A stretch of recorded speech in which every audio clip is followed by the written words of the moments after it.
Hi everyone, it's Evangeline here at eTrailer, and today we'll be taking a look at our Kuat NV 2.0 2-bike rack here on our 2013 Ford van. So the Kuat NV is definitely a premium bike rack, which is ideal for if you have extra heavy electric bikes or if you just have nice bikes that you want to take care of. So here on our van, we'll take a look at how it works on the van, if it's a good fit for you, your bikes, and your adventure. So first off, we want to take a look at one of the features, which is that this can tilt away. To do so, you pull this lever right over here and just drop that down to a tilt. And you'll want to tilt it away if you want to access your trunk. Now, in our case, we can open the doors part of the way right over there, and we still get a good amount of space. We could probably open our door right over here a little bit more if needed, but this is perfect for if you just need to grab something real quick.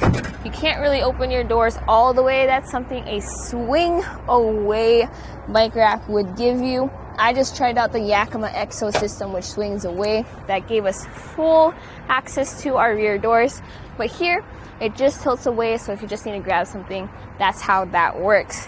Another thing we want to look at is how this has a front wheel mount. I really like all the bike racks that have this design because it secures your bike by the front wheel. It just clamps down right over there. Great for if you have, let's say, a carbon frame bike and you need something that will not warp your frame. You secure it by the front wheel.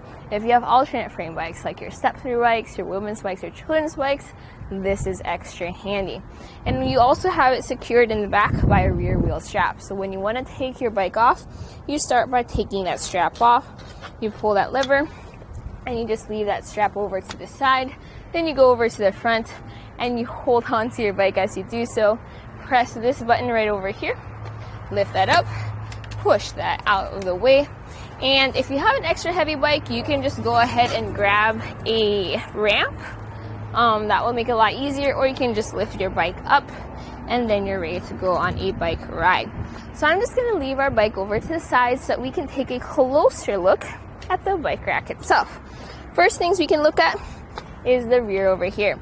We have this strap which slides back and forth to accommodate different wheelbases. This is a ratcheting strap, meaning it goes down in there and it secures your bike by the wheel. Right over there, we also have an integrated cable lock on each tray. This is a nice durable cable lock. It's going to be especially useful for when you want to secure both your bikes and your bike rack, and you get one key that accesses the whole system. Over here at the front, we have our front wheel cradle. So we have different grooves on the inside for different tire widths, but the maximum tire width this can accommodate is 5 inches. So even if you have a fat tire bike, no issue at all. This front wheel clamp, we talked about that too. This comes down and secures your bike by the front wheel, but also folds down just to be nice and neat when you're ready to go on your trip. Now, whenever you go on a bike ride and you want to bring your bike rack, you have to remember that there's going to be some length added to the back of your van. So we're going to take some measurements. So measuring from our bumper to the end of the bike rack, this has a bike repair stand, so it sits out a little bit further. We have a measurement of about 33 inches added to the back of our vehicle. So whenever we're backing into our garage, we're trying to park into a tight spot, don't forget that you also have bikes and a bike rack behind you. In our case, we also have canoes. So with our larger vehicle that we already know, we're going to take up a good amount of space. Another thing we'll take a look at is ground clearance. So ground clearance is going to measure from underneath the bike rack to the ground. We have it at 23 inches. And then right where the shank is to the ground, it sits at 14 inches.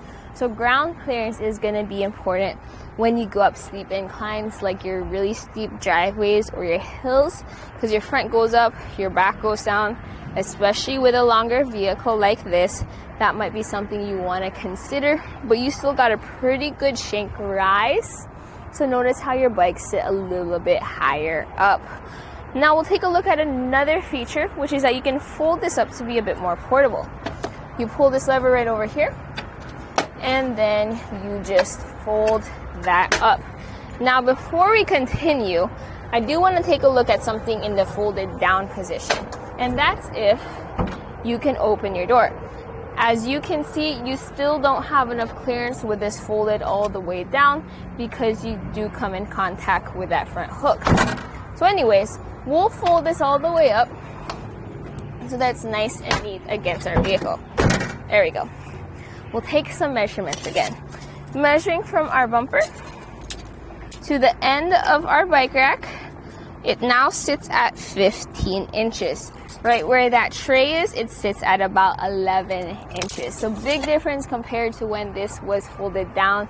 You definitely want it in this position when you're just planning on driving around town. You're not taking your bikes out anywhere, but you also don't want to go through the process of taking your bike rack off.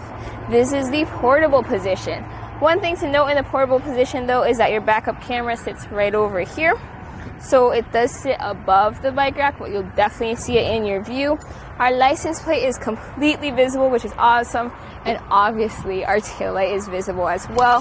Closest point is gonna be between the bumper and the bike rack. We have about 4.5 inches of clearance.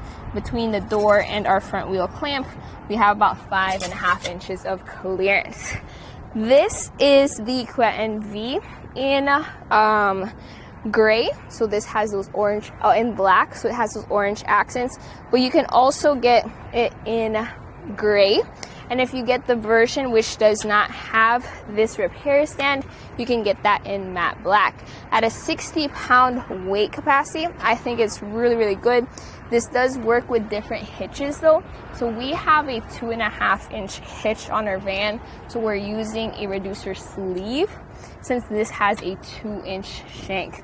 This has a hitch pin and a lock. That lock is key to those cable locks at the end of your trays, and it's a tool-free install.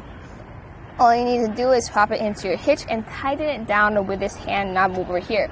So you don't have to work with wrenches or different levers. You just use this knob, and it extends kind of a ball cam to create an anti-rattle effect. So let's take a look at that anti-rattle effect real quick.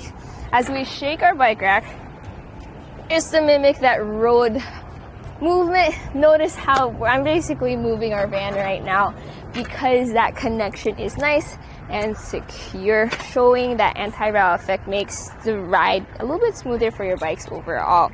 So my personal thoughts about this bike rack is I really like the weight capacity. I like how you can add a ramp to it if needed. I like how you get all of it key to you can secure both your bikes and your bike rack. Yes, it is a premium bike rack.